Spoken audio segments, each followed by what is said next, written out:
incense blowing, skin been glowing. So, two things.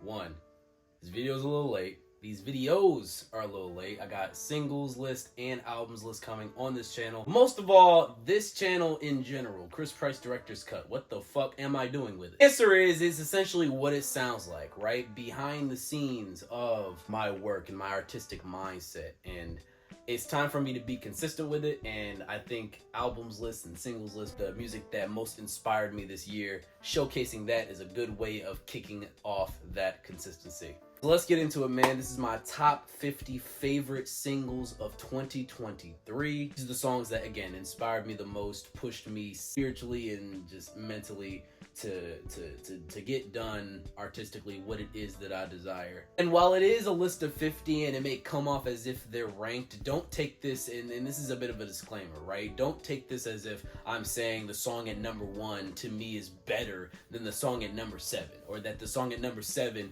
is better than the song at number 14. Yes, you could say that I really love all of these songs equally, but obviously certain tracks push you farther than others. So that's kind of the criteria of how I'm ranking these. I really don't like the idea of ranking. I don't even rate albums, songs, or anything out of 10, because that's not really what I'm going for in terms of evaluating a piece of art. I evaluate a piece of art on how much it speaks to me artistically, how much it inspires me, how much I'm able to dissect. And these songs over here, they fit that criteria pretty damn well, man. And I know 50 may sound like a lot, but trust me, and any of my close friends can attest to this, 50 ain't a lot considering how much music that I listen to. So there were so many songs in this list that I wanted to include but couldn't. These to me were the cream of the crop, the creme de la creme, so let's get into it. Ain't wasting no more time. Because it is 50 tracks, I'm gonna just breeze through the bottom 25 for convenience sake. So without further ado, no more talking, let's get right into it. Kicking things off at number 50 with the track Die Today from EARTHGANG. Then at number 49, it is this jazz rock opus from Kieran, Hebdan, and William Tyler with Darkness, Darkness. At number 48, it's Amaarae's Co-Star. Then at number 47, it's Soul Glow with If I Speak, Shut the Fuck Up. At number 46, it is the beautiful Heaven from Mitski. Then at number 44, it's one of the best bangers of the year from Drake and J. Cole, First Person Shooter. Then at number 45, it's another one of my favorite collabs of the year, and that's Björk and ROSALÍA with Oral. Number 43 is one of the most beautiful soul songs we got this year, I Wish You Roses from Uchis.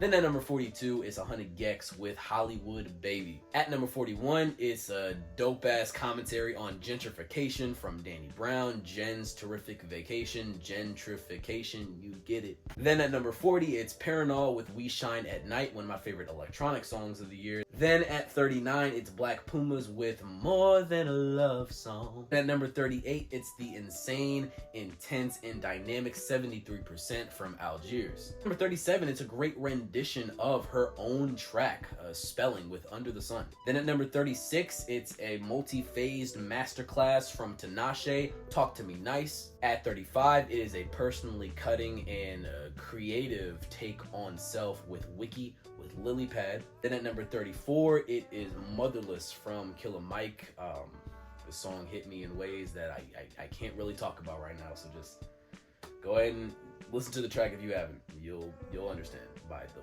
first line, literally. Number 33 is Young Drunk Driver from Kieran J. Callanan. Then at number 32, it is Tizo Touchdown with You Thought with Janelle Monáe. At number 31 is Snooper with Running, one of my favorite punk songs of the year. Then at number 30, it is Genesis Owusu with Leaving the Light. Number 29 is Mon Laferte with Technician in Spanish. I don't fucking know. Number 28 is Reverend Kristen Michael Hader with All My Friends Are Going to Hell. 27 is Squid with Swing in a Dream, one of my favorite punk songs of the year, post-punk songs to be exact. And rounding out the bottom half of the list, it is at 26, Jessie Ware with Pearls. Whew, all right, bottom half is done. Let's keep it going for the top half, get a little bit more in depth here for y'all, as these are the songs that I really, really loved. And that will start at number 25 with a track that I didn't think I'd love this much, but the more I listen to it, the more I appreciate it for coming from the artist that it did, considering her circumstance in the industry and just combating criticism as much as she can, considering how much she's trying to challenge herself from a genre perspective and a lyrical perspective as well as a self-proclaimed rapper and a rapper. that is, of course, Attention from Doja Cat. At number 24, it is a revolutionary pop rap song, I guess you could say, from Group Therapy, FUNKFEST. Guys really kind of embrace that Brockhampton-esque pop rap sound, but obviously putting their own spin on it, and I think it goes over with flying colors. At number 23, TK Midza with Ring-a-Ling. TK always gonna come through with a rap banger that just challenges the goddamn psyche, and this year, of course, she did not disappoint. At number 22, it's one of my favorite punk songs of the year, and that's gonna be Doubt from Jeff Rosenstock. A great commentary on self-doubt and just using that idea to go forth with your ideas and with your ambitions, as to kind of put that self-doubt to the side, kill that shit, and not let it dictate your future and dictate your vision, dictate your foresight. Describing it as a slow motion breakdown, a literal dissecting of your inner self the more and more you allow that doubt to get to your head. I think it's a great track. It's really been one of my personal anthems, and which is why it's kind of higher than it may be for a few others. But I loved it. I loved it that much, and I go back to it again and again. It reminds me to just keep my head straight on the thin and narrow, and keep it on the swivel as well for all those negative vibrations that can make their way into your psyche. At number 21 is one of my favorite art pop songs of the year, and that's Caroline Polachek with Blood and Butter. Polachek continues to revolutionize this genre that has just stayed tried and true for generations, with artists like Björk and Kate Bush and even FK Twigs within this generation. Caroline Polachek still finds a way to just push the needle forward sonically, lyrically, vocally, especially with what she does on this track. And she just creates her own opus, a multi-phased, in a sense, song that just challenges the genre. And I'm just very proud of this girl for keeping on that vision, because it only continues to get stronger and more realized. At number 20 is Redville and JPEGMAFIA with Black Enough. I mean, talk about a commentary on feeling as though you don't fit within that mainstream black identity that everybody adopts by default within, again, the mainstream aspect of things. And they do this by way of a literal banger, which is saying a lot considering that Peggy is coming off of an album full of bangers, one of which we'll get to later. Spoiler, nigga. But I couldn't not put Peggy in here in general and not at least include this song in way of doing that, because again, great commentary, great song, great collaboration. Gotta give Redville his flowers too. He really does his thing to match the energy level of Peggy, which, trust me, it ain't an easy thing to do. So kudos, my G, kudos. Number 19, it is Pink Pantheress with Capable of Love. I know what some people are thinking, Boy's a Liar, part 2, especially with Ice Spice, but honestly, this isn't me trying to be different. I genuinely believe that Capable of Love is really the ambitious single that Pink Pantheress should, in my view, be getting praised for. Not only does it take kind of elements of that future pop sound, but she, again, puts her own spin on it, revolutionizes it, kind of pushes that needle forward simply by being herself. And that to me is more commendable than any sort of like hit that just so happens to be bigger than the song that is essentially a side-by-side with the same album. In other words, I think it deserves just as much love as Boy's a Liar, because it is that goddamn great. At number 18, it is Dickhead Blues from Cara Jackson. If there's any song where you can confidently say embraces growth and shift in perspective, in that you no longer feel as though the negative outlooks on you dictate how you move moving forward, whether that be via friendship, family relationship, or a romantic relationship. And Cara Jackson wears that and comes through with that narrative with one of the most beautiful singer-songwriter tracks you're gonna hear this year. And again, it's been one of my anthems, kind of similar to the Jeff Rosenstock track. It's been one that on a personal level has just stuck with me again and again and again. I'm not as worthless as I once thought. I am pretty top notch. That's a line that stuck with me from this track, and really kind of encapsulates the entire song. in terms of its narrative and its feel. At number 17, it is Run, Run, Run from McKinley Dixon, a hard-hitting commentary on hood violence and essentially trying to escape that environment, knowing how much it no longer caters to your psyche, even as a child. Instrumentally, this is just an incredible backdrop to the story that McKinley Dixon is essentially telling on this track, and in a sense, it almost feels as though he's mixing hood poetry with like musical theater. Like, it almost feels like I'm watching a play perform right in front of my very eyes, but instead of some sort of musical theater narrative, it's literal hood true stories that you are witnessing right before your eyes. At number 16, it is Vampire from Olivia Rodrigo. Olivia Rodrigo. Yeah, I wasn't not gonna put this song. This thing is this should have made it, bro. Orod just continues to vocally improve, lyrically improve, instrumentally have even more vision than she ever did.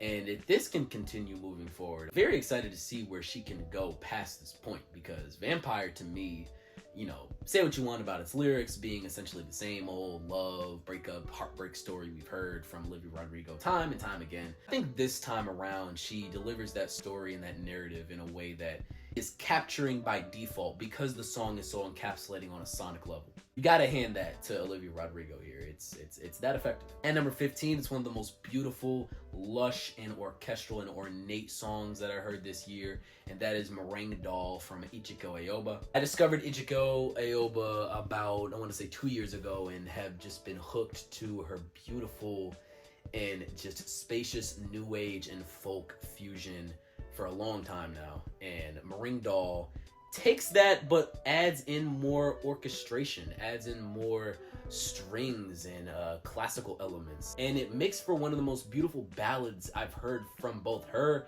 and really just this year, maybe even this decade. Like, this song is beautiful.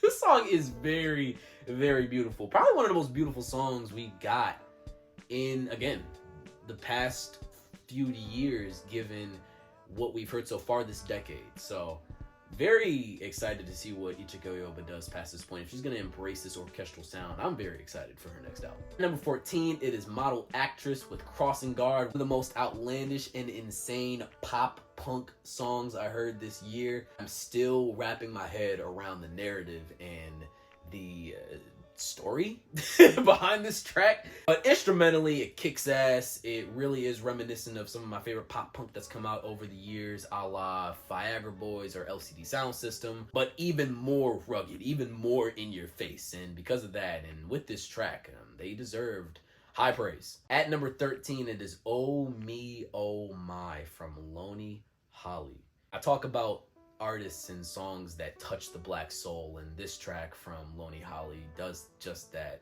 urging black people to understand the highs and the lows of what has essentially become our culture, and doing so with a backdrop of just avant-garde soul instrumentation that feels as though your brain is just floating in an abyss in a heavenly atmosphere, but instead of like clouds and sun, it's like fog and a little bit of rain, while still knowing there's some sunshine in reach, but you'll only be able to reach it if you go deep down and embrace that higher self, embrace that knowledge of self. At number 12, it's one of the stupidest songs we got this year, and that's what makes it so goddamn great. and that's the Hillbillies with Kendrick Lamar and Baby Keem. I don't think this song needs much explanation. If you heard it, you already get it. Let's just move on. Then at number 11, it is Armand Hammer with The Gods Must Be Crazy. This song rules, man. The fucking instrumental from LP, embracing those African drum samples. And Billy Woods and Elucid are in rare form on this track, but not just lyrically, but with the narrative that they're actually pushing from a contextual standpoint. You think of the title, The Gods Must Be Crazy, and they're essentially talking about the gods within. The God within, as black people, is crazy to think of concepts that we think of on the daily basis, whether they're realized or not. And I think the line that Billy Woods has later in the track, anything can happen if you try to make it happen, encapsulates just that. Encapsulates that God that we can literally pull out if we manifested. And I think Arm & Hammer, Elucid, and Billy Woods try to get across those themes without trying to be too preachy, without trying to be too like in your face or just force woke, or as some niggas will call hotep. I fucking hate that word. Even in that standpoint, they avoid corniness. They have easily mastered this idea of using this style of abstract hip-hop rapping to their advantage to push forth narratives and ideologies that are really needed in music right now. And there we go. Here we are. We at the top 10 of the list. Let's get it. Let's go. Ain't no wasting no more time. Starting at number 10, this is a song that probably would not have been in my top 10 had it not been for music influencers and reviewers and critics that I follow. And yeah, that's gonna be the Lemon Twigs with Any Time of Day. This is one of the catchy songs I heard this year. A track that whenever I'm feeling as if I need a mental cushion, I just turn this song on, even put it on repeat, especially considering that it is not that long and that it is a length that in a sense actually complements the narrative of the song itself. Just a beautiful song, a catchy song from the Lemon Twigs for a genre that I'm not even that well versed in, but hell, they got me with this one. At number 9, it is Geese with 3D Country. This fusion of rock and punk and gospel just goes over with flying colors on this track. I love the multi-phased elements of it. Geese really putting on a show both vocally and instrumentally. It made for one of the most hard-hitting and just versatile rock songs that I've heard in a long time. And I'm very excited to see where Geese goes past this point, because I haven't heard of them past this year, but I'm all ears now. At number 8, it's a track that I loved when I first heard it, but the more I listen to it and the more that I connect it in the context of his career as a whole, the more I appreciate it. And the more that I look at it from a different standpoint and think to myself, damn, this song really does just sum up really his whole career. And that's going to be Sorry Not Sorry from Tyler, the Creator. Obviously, the idea of apologizing but not apologizing to the naysayers, to the ones that labeled you an underdog within your vein of rap, and being able to stand on that podium but not use it as an opportunity to be cocky, but more so to use it as a mirror to analyze yourself and tell yourself, look, I put myself in the position that I did, but now that I'm here where I am, both within the industry and artistically, there is nothing you can say to me. So I'm sorry for getting to this point, but I don't know what else you want me to fucking do. I have solidified and proved myself as a great within this vein, and maybe even within modern music. Sorry not sorry. And that sentiment, I don't know about y'all, but I love it. And to me, it makes the song just that much more rewarding to hear as somebody that has been following Tyler, the Creator, for so long. And we don't even gotta talk about the instrumental, just this Mad Lib type feel with the instrumentals, just highs and lows, and how it just kind of explodes at the very end, then comes right back down.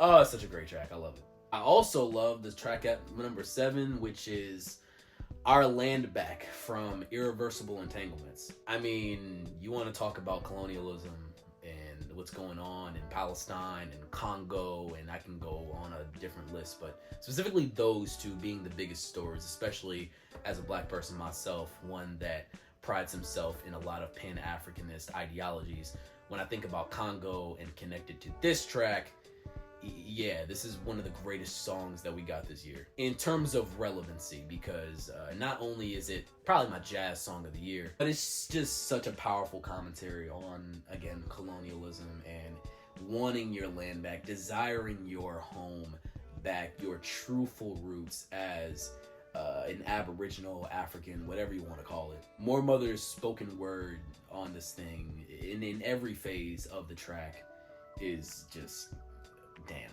it's cutting. It's powerful, and I just can't do anything but thank More Mother for what she's been doing over this past maybe decade or so, because she's just been doing nothing but revolutionizing. At number 6 is one of the most emotionally devastating but also beautiful tracks we got this year, and that's going to be Will Anybody Ever Love Me from Sufjan Stevens. It's a song that I didn't think I'd have that much to say about going into the top 10, because it was in my top 10, but when I figured out that Sufjan Stevens had lost his partner, and then I connected that with the title and the lyrics, I realized, oh, that's why people call this song devastating.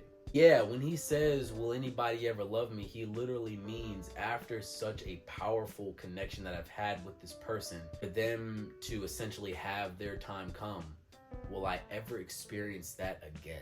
And it not be, like he says, for sport, not it be for things beyond the surface level. And when he asked that question over this beautiful instrumentation, it's powerful. And I just really feel for Sufjan on this song. It's that dense. Also dense, but in different reasonings and contexts, is the track at my number 5 spot, and that's gonna be "Scaring the Hoes" from JPEGMAFIA and Danny Brown.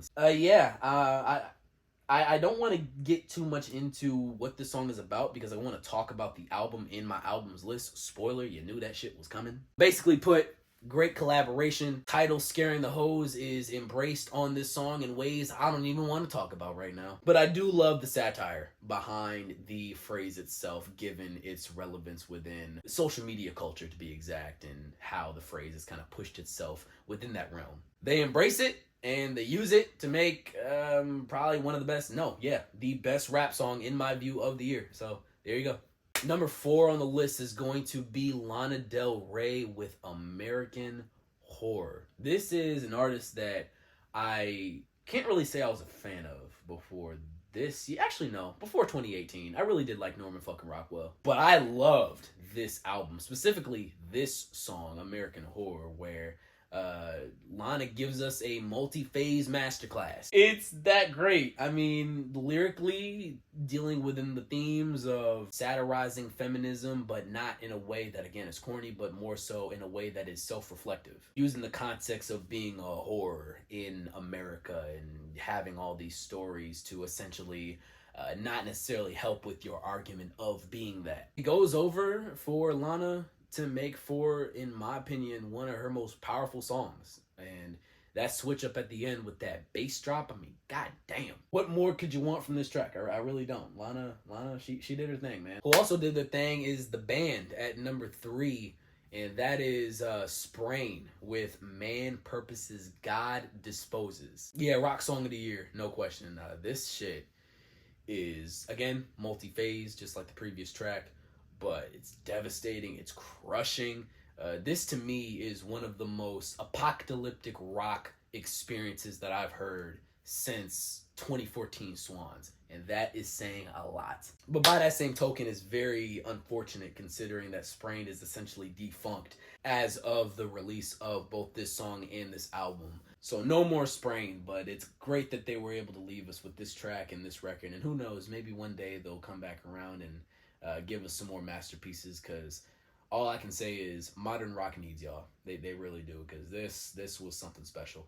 Also, something special is the song at my number 2 spot, and that is going to be Underscores with Locals, Girls Like Us. I talked a lot about satire in this video, and that's because I think so many tracks and so many artists this year are really understanding the significance and importance of just taking different narratives and ideas and just throwing them straight at the listener's face to allow them to understand how either ridiculous or impossibly complex these ideas can come out to be, whether that be via the artist agreeing with the narrative or not. And whether or not Underscores is doing that on this track, you really don't know, because from the very beginning and throughout the song, it's just naming off different phrases and words of things that you may find your local liberal protest and scream about on Twitter or X. And they do this, and they come through with a hook and lyrics and production that is challenging pop music, is challenging art pop, is challenging modern music altogether. And my God, it made for an unbelievable song that just left me with wide eyes as I hear it for the first time, and as I go back to it, it continues to blow my mind. Somehow it still is catchy, even with so many different moving pieces instrumentally and lyrically. And Underscores deserves their flowers for what they were able to do with this track, because it is special, it is insane, it is intense, and it is potent. And that's what makes it one of the best songs of the year. Which leads me to my number 1 song of the year, my favorite single of 2023.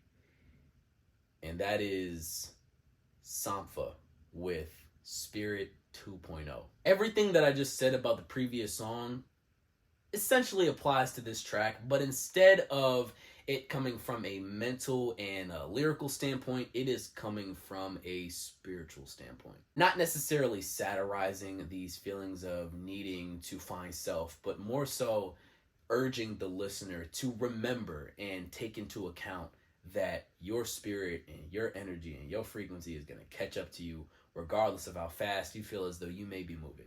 The different spiritual and even religious, to an extent, ideologies that we try to escape for such a consistent amount of time, faith, spirit, it's all going to come back to us, because ultimately that is essentially the foundation of our living. The spirit and the soul is what predicates our everyday move, and Sampha just instrumentally, vocally, lyrically gets that point across in a way that I don't think we're going to hear another artist be able to do for a very long time. So we better damn well give Sampha his flowers now, because it's rare that you see artists that border the mainstream as much as Sampha does push these narratives and give credence and importance to these ideologies, regardless of whether or not you agree with them. And if we want to talk instrumentally, I mean, damn, I know a lot of people point to Frank Ocean DNA and talking about its connections with both soul and art pop. Realistically speaking, to me, this is just a spiritual opus, and